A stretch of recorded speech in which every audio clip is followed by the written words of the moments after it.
Sushant case में एक नाम जो सबसे ज्यादा चर्चा में है वो है रिया चक्रवर्ती का। रिया सुशांत के साथ लिव इन रिलेशनशिप में थी, लेकिन 14 जून से पहले ही रिया ने सुशांत का घर छोड़ दिया था। सुशांत के करीबी बताते हैं कि रिया सुशांत के पैसे पर ऐश कर रही थी। उसका विदेश जाना, सैर सपाटा, ब्यूटी पार्लर, हर खर्च सुशांत की जेब से था।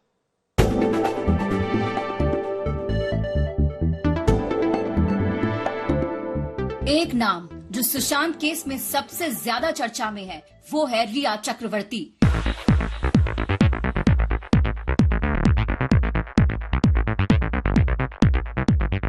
कभी सुशांत के साथ लिव इन में रहने वाली रिया ने 14 जून से पहले ही सुशांत का फ्लैट छोड़ दिया था। सुशांत के करीबी बताते हैं कि रिया सुशांत के पैसों पर ऐश करती थी। उसी की कमाई से देश विदेश में सैर सपाटा होता था। फैशन, ब्यूटी पार्लर, सारा खर्चा सुशांत का था।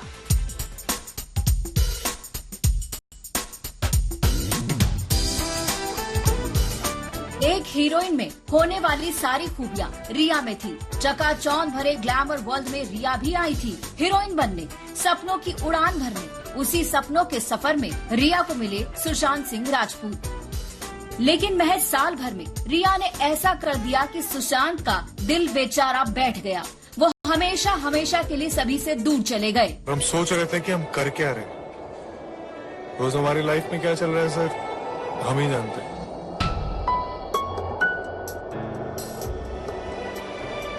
I'm start feeling depressed. ये वही रिया है जो सुशांत के जिंदा रहते करीब साल भर उनके साथ रही। बांद्रा के उसी फ्लैट में रही जहां सुशांत के सुसाइड की बात कही जाती है। लिव इन में रहने वाली रिया ने सुशांत के पैसों पर खूब मौज मस्ती की। सुशांत का क्रेडिट कार्ड रिया के लिए तिजोरी था, ऐसी तिजोरी जिससे रिया जब चाहे जहां चाहे खर्च कर सकती थी। सुशांत के बैंक अकाउंट के स्टेटमेंट बताते हैं कि देश विदेश का टूर हो या रिया के ब्यूटी पार्लर का खर्चा, और तो और रिया के भाई का होटल का बिल भी सुशांत के अकाउंट से ही जाता था।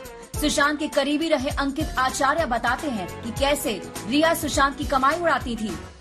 हम बोले कि मैडम घर के लिए खर्चा कर रही है, बैंक अकाउंट में ये वो बहुत ज्यादा खर्च हो रहा है, एक्सपेंसेस हो रहा है। ये आपको पुराने नौकरों ने बताया? पुराना नौकर कि मैडम सर के अकाउंट में से पैसा निकाल के खर्चा कर रही हैं, ये बताया था।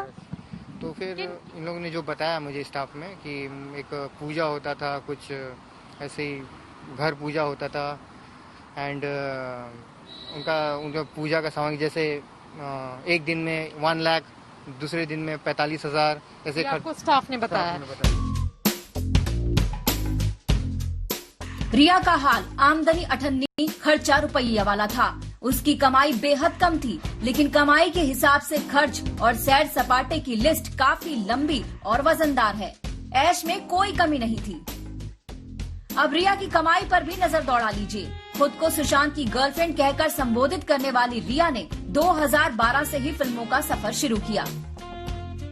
तेलुगु फिल्म तिनुगा तिनुगा से वो सिल्वर स्क्रीन पर आई। अगले ही साल रिया ने 2013 में बॉलीवुड में एंट्री मारी।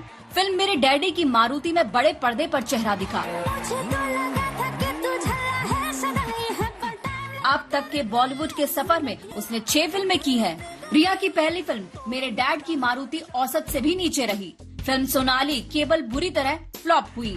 हाफ गर्लफ्रेंड भी औसत से नीचे रही। दोबारा सी योर इवल नाम की फिल्म भी जबरदस्त तरीके से पिटी। फिल्म बैंक चोर भी फ्लॉप हो गई। और फिर आई महेश भट्ट की फिल्म जलेबी, इसका भी हश्र बुरा ही हुआ। रिया के फिल्मी करियर का यही लेखा जोखा है, फ्लॉप फिल्मों का पिटारा। इससे रिया की कमाई का अंदाजा भी लगाया जा सकता है, लेकिन छोटी सी कमाई के बाद भी रिया के खर्च में कोई कमी नजर नहीं आती। टूर में कटौती नहीं हुई। मुंबई में 2 फ्लैट भी खरीद लिए, एक अपने नाम से और एक अपने पापा के नाम से।